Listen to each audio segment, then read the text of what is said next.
ये अखिल भारतीय जो वैश्य समाज की आज एकता मीटिंग रखी है, इसको लेकर के आप क्या कहेंगे? और मेरा कहना है कि वैश्य समाज जो है सब भी लोग हैं जो एकता में मतलब विशाल रूप करें एकता का।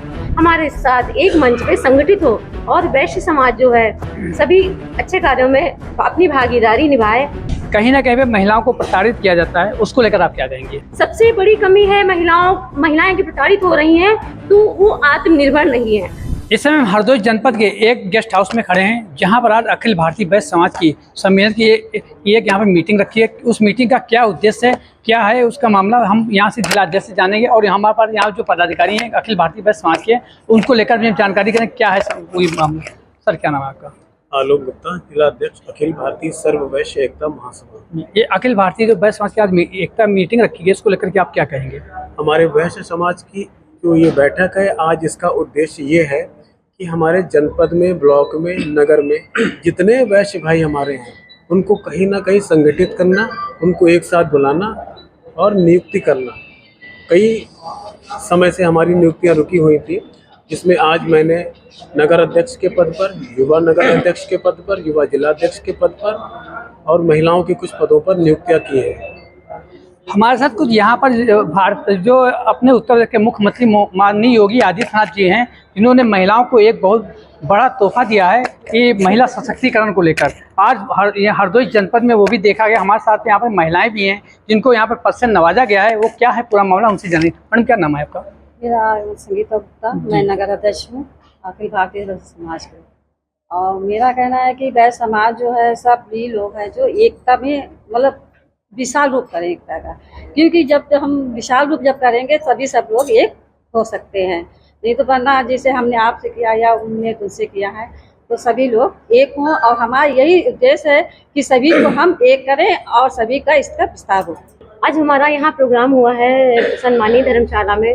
हमारी इस प्रोग्राम का वैश्य समाज की उद्देश्य ये है कि हमारे सभी वैश्यों को एक ही मंच पे एक साथ लाया जाए और उसको सभी जिले की जितने भी गांव हैं, शहर हैं, हर अभी तक वैश्य समाज जो था उपवर्गों में बटा हुआ था।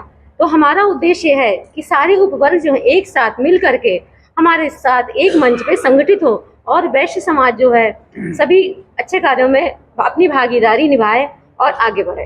कहीं ना कहीं पे महिलाओं को प्रताड़ित किया जाता है, उसको लेकर आप क्या कहेंगे? उसको लेकर तो हमारी यही सोच है।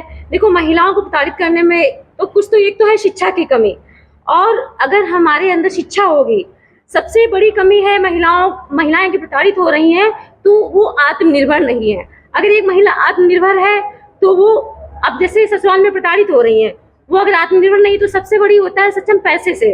अगर उसके पास पैसा नहीं तो वो कहाँ जाएगी? लेकिन अगर ये भी नहीं कि आपके पास पैसा है तो आप ससुराल वालों को बेमतलब में परेशान करें। लेकिन अगर सच में आपको कोई परेशान करता है तो उसका आपको मुंह तोड़ जवाब देना चाहिए। और प्रताड़ित करने में सबसे ज्यादा वर्ग जो है, अब जैसे इस समय एक भोपाल कांड में हुआ, कहते शिक्षा जो शिक्षित लोग होते हैं वो प्रताड़ित नहीं करते, लेकिन ऐसा नहीं है। ये है मानसिकता कि किसकी कैसी मानसिकता है। अगर जैसी जिसकी मानसिकता है तो वही प्रताड़ित करेगा। अच्छी मानसिकता वाले लोग अपनी बहू बेटी को बराबर का दर्जा देते हैं, वो किसी की बहू बेटी को प्रताड़ित नहीं करते हैं। कभी कभी जो अशिक्षित लोग होते हैं वो उनकी भी मानसिक विकास बहुत अच्छे से होता है, और कभी कभी ऐसा होता है जो शिक्षित लोग भी होते हैं वो भी, उनका भी मानसिक विकास विकृति कहते हैं, उनको मानसिक रूप से विकृति कहते हैं। लेकिन हमारा मानना यह है कि अगर कोई महिला प्रताड़ित होती है उसमें 75% हाथ तो उस महिला का ही होता है। हाँ, एक संगीता जी, इनसे हम जानना चाहेंगे कि यहाँ पर जो आज एक भारतीय वैश्य समाज की एक जो एकता रखी गई, यहाँ पर सम्मेलन किया जा रहा है, वो एक मीटिंग रखी है, उसको लेकर एक क्या संदेश देना चाहेंगे? जी मैम जी, इसको हम लेकर ये संदेश देना चाहिए कि मतलब जो हमारे संगठित लोग हैं वो एक दूसरे को अपना संदेश एक दूसरे तक पहुंचाएं, क्योंकि जब हम एक दूसरे के संदेश पहुंचाएंगे तभी हमारा जो समाज है वो बड़ा विस्तार होगा। जी, बहुत बहुत धन्यवाद। हमारे आज जिला अध्यक्ष जी ने आज हमें युवा जिला अध्यक्ष का दायित्व सौंपा है, और मैं उनको विश्वास दिलाता हूं कि अपने समाज को लेके, अपने वैश्य समाज को लेके अधिक से अधिक लोगों को जोड़ने का कार्य करूंगा और उनके साथ सुख और दुख में सबको साथ में लेकर चलूँगा, ऐसा उनसे वादा करता हूँ। सर क्या नाम है? अंकित गुप्ता, हमें नगर अध्यक्ष के रूप में नियुक्त किया गया है। मैं यही चाहता हूँ कि वैश्य समाज एक हो, हम सब लोग एक रहें, जिससे हम लोगों को कोई एकता भंग न करे। धन्यवाद। तो आज यहाँ पर भारतीय वैश्य समाज एकता की एक मीटिंग रखी है। यहाँ पर जो महिलाओं ने भी यहाँ पर जो संवाद किया और यह बताया है कि जैसा कि अब आगे देखना होगा कि भारतीय वैश्य समाज कहाँ तक सफल होता है। मैं हरदोई से IBC 24 के लिए आदर्श गुप्ता।